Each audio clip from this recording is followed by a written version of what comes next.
unfortunately for me, at the age of 5, I got shot. Being outside, being at the wrong place at the wrong time. My mom and dad was going crazy, not knowing that I was outside, and then knowing that, I was one of the kids laying out there with a couple buckshots all over his body was very frightening and scary for them as well as myself. Wow, I mean, for me, like that's another world. Like in the UK, like we have sort of rough areas, but that, I mean, 5 years old, that's crazy. Like talk us through that. Well, I mean, that's the neighborhood that we grew up in. Things can happen once you go outside your door. And for me, I was in the wrong place at the wrong time. A fight broke out. They bust the old man Chester's window. He decided to come outside and um, wreak havoc and so to speak, in terms of take out some frustration. So he went in his shed and grabbed his double-barrel shotgun and just started firing into the crowd amongst all these kids. And it's like I said, unfortunately, I was one of the kids that got hit. 5 years old, wow. Yeah.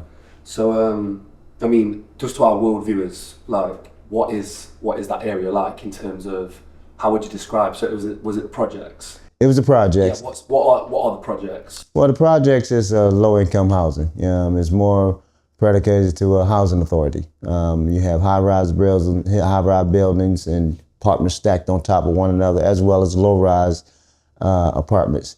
And that's the way, low-income families, live. And that's how we was able to, that was the atmosphere that we grew up in. We didn't know anything other than that, because we didn't experience anything outside of it, besides what you saw on TV. But it was our life. It was a man of growing up. I mean, no one thought they have a life expectancy past 20. And which was very strange, knowing that was the case. But that was the mindset back then, because we had a lot of guys at a young age dying, mainly because, they wanted that fast money. They wanted to get into that world a lot sooner. And they wanted to, possibly take care of their family, as well as want something good to try to provide for their household. So, people did all sorts of things in terms of trying to make ends meet.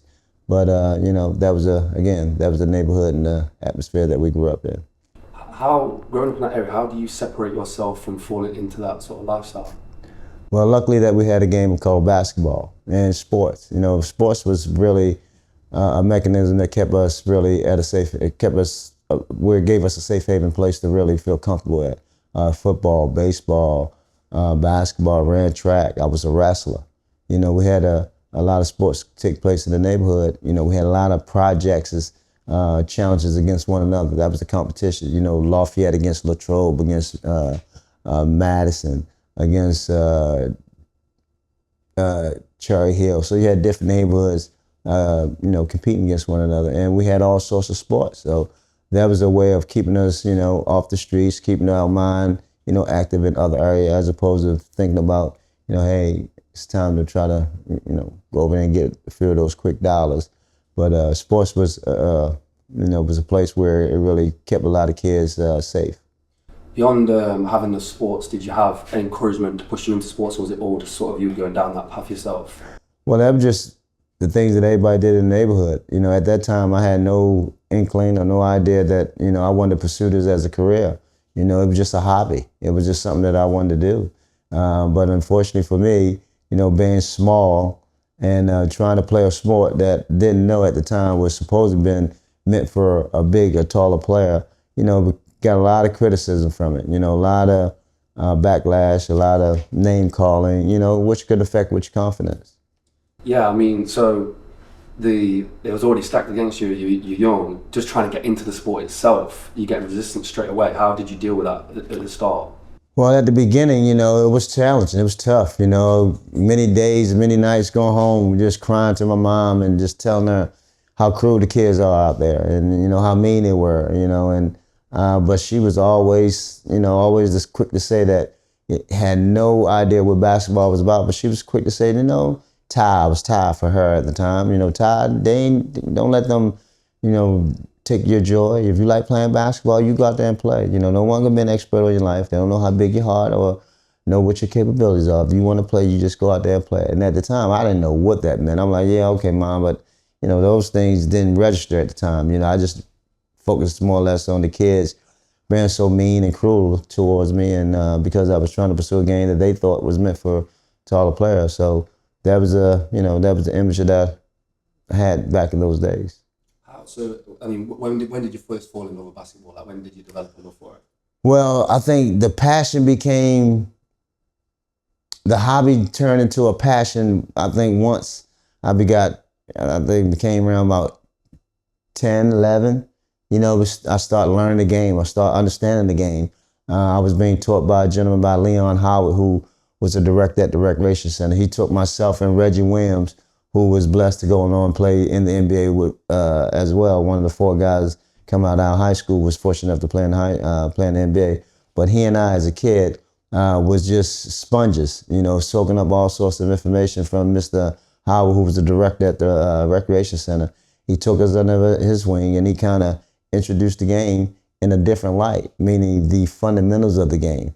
And that's really what I needed, how to understand the fundamentals of the game, how to dribble, how to shoot, get it over top of a bigger, taller guy, how to create space, how to run a point guard position, what my responsibilities are at that position. And he really embedded all that information into us. And that's when the game really changed and slowed down in my mind. And I started really believing that, I could play this game one day, possibly go to college. And wasn't thinking about NBA at the time, but it was thinking about possibly going to high school and getting a college education from it, and it means to change the narrative of my families.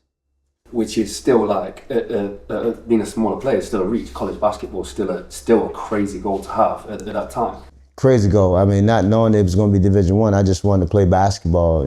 Whichever way, if it had been a Division II, I'd probably been satisfied. But knowing the type of kid that I was and who I was and the competitive type of person, I wanted it all. I wasn't just going to satisfy with what someone else had planned for me. I wanted to create my own destiny, and I started to understand that I was in position to do that. And, when I became 12 and 13 years old, words never matter. It came in one ear out the other. I was on the journey. I was on my path trying to become this basketball player that no one felt like he had any opportunity to do so. Because at the time, coaching was still in the mindset of big guards. Big guards was the key of running our program. So we was trying to break down those barriers, trying to, break the mindsets of these coaches, and let them know that, I can be just as impactful, as at this size, and run your program and just be just as effective as a taller player. As many of you know, we are independent creators and filmmakers, but there is a massive attack on us right now. Traditional media over the last few years has started to slowly die. They are no longer the independent voice that you first thought they were. That's why we've created Mulligan Brothers Patreon. We've built something special for our most dedicated supporters, and I want to break it down for you real quick. The supporter tier gets you ad-free early access to both video and audio versions of Mulligan Brothers interviews 24 hours before it goes public. The executive tier gets you everything that a supporter tier gets, plus more. Exclusive interviews and behind the scenes content, walk and talks, daily routines, unreleased interviews, the stuff that you don't see anywhere else. And finally, the executive producer tier. Everything from the supporter tier and the executive tier, plus exclusive perks. Access to our treatment packages. Be the first to see which guests are coming up and get insight into the topics we'll be discussing before anyone else. And you'll even get an executive producer credit on every single documentary that we make. So if you've ever wanted to support the Mulligan Brothers mission of inspiring change so we can go around the world and get these stories that nobody else will, this is exactly how you do it. Go to patreon.com/Mulligan Brothers or click the link in the description or scan the QR code on screen. Join the community and help us inspire change.